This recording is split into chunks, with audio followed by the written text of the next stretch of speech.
Au commissariat, Sarah informe Aurore qu'aucune pompe funèbre de la région n'a reçu le corps de Caroline Leblanc. La capitaine de police suppose que quelqu'un l'a récupéré avant son transfert afin d'éviter une autopsie.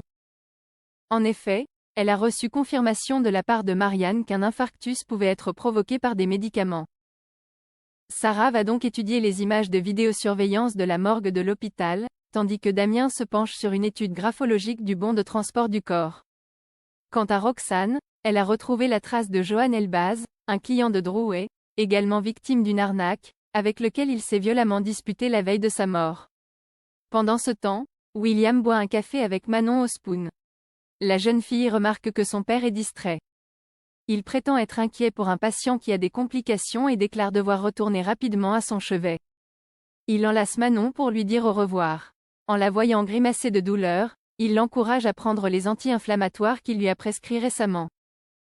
Quittant le spoon, William ne va pas à l'hôpital, mais chez lui, où il nettoie de fond en comble le coffre de sa voiture. Aaron le surprend et lui propose un coup de main. William, qui affirme avoir renversé du jus de fruits en ramenant ses courses, refuse son aide. Au spoon, Barr essaye de trouver un nouvel assuré en qui il peut avoir confiance. Mona trouve effectivement que Drouet l'a mis dans une sacrée panade.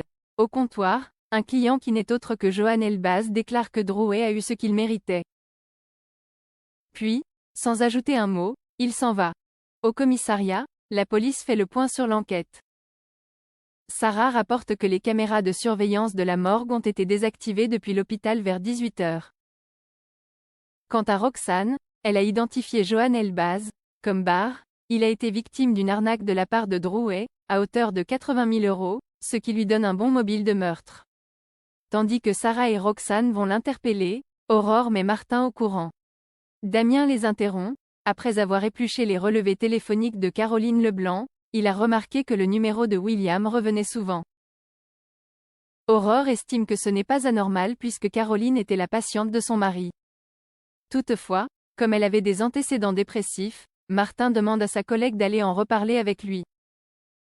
À l'hôpital, Aurore interroge donc William qui souligne aussitôt qu'il n'y a rien d'anormal à ce qu'il confie son numéro de portable à une patiente.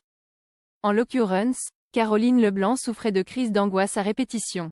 Aurore trouve toutefois étrange qu'il ait retrouvé le bon de transport de son corps alors que personne n'avait mis la main dessus avant. Soudain, William se braque et coupe court à la conversation. De retour au commissariat, Aurore interroge Johan Elbaz. Ce dernier a été victime d'arnaque de la part de Drouet qui ne l'a pas couvert lorsque sa maison a pris feu et qu'il a été contraint de vivre dans un van avec sa femme. Johan avoue donc s'être disputé avec Drouet à ce sujet, mais il jure ne pas l'avoir tué. Quant à Caroline Leblanc, qu'il soupçonne d'avoir été la complice de Drouet, il assure ne pas l'avoir touché non plus. Cependant, personne ne peut confirmer son alibi, il déclare qu'il était seul dans son van au moment des meurtres. Aurore le place donc en garde à vue. Après quoi, Damien montre à Aurore les résultats de l'étude graphologique du bon de transport. Ceci révèle que l'auteur a essayé de modifier son écriture, mais qu'il a gardé la sienne pour certaines lettres parfaitement identifiables comme le B ou le F. Une fois seule, Aurore compare ces lettres à celles inscrites sur l'ordonnance d'anti-inflammatoire de Manon. Elle comprend ainsi que c'est William qui a trafiqué le bon de transport. Sébastien se rend chez les Delcourt pour montrer à Marianne les annonces immobilières que son agente a repérées pour elle. En effet, Marianne a décidé de vendre sa maison et de s'installer dans un appartement. Mais elle trouve toujours à redire sur les annonces que Sébastien lui montre. Témoin de la scène, Diego s'en amuse. Le jeune homme retrouve Maud à la plage et lui raconte la situation. Elle suggère alors que Marianne ait un crush sur son grand-père, mais Diego pense que c'est encore trop tôt par rapport à la mort de Renaud. Maud trouve toutefois dommage, s'ils se plaisent vraiment, qu'aucun des deux n'ose faire le premier pas. Pendant ce temps, Sébastien accompagne Marianne visiter un appartement. Celle-ci est conquise. Elle le sollicite donc pour l'aider à déménager. De retour chez sa fille, Marianne commence à préparer ses affaires. Elle annonce ainsi à Chloé et Alex qu'elle va déménager car elle a besoin d'avancer. Chloé la soutient dans sa démarche. À la Paillote, Victor et Charles se réjouissent des bons chiffres de l'établissement dont la soirée d'ouverture avec 2 membres de la Star Academy fait encore parler.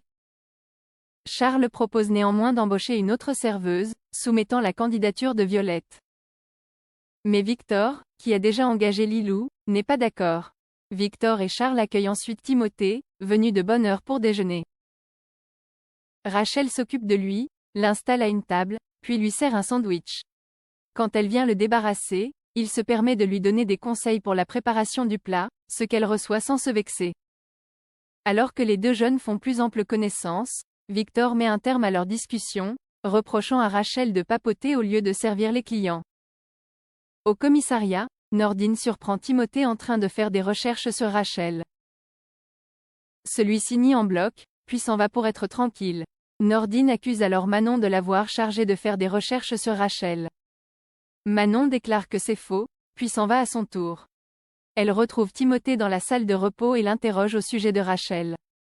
Ce dernier avoue alors être attiré par elle. En fin de journée, Timothée retourne à la paillote avec l'espoir de revoir Rachel. Mais Charles lui indique qu'elle a fini son service. En voyant que Timothée va se lancer dans une partie d'échecs, Charles lui propose de jouer avec lui. Mais Timothée refuse car ce n'est pas assez stimulant pour lui de jouer avec des amateurs.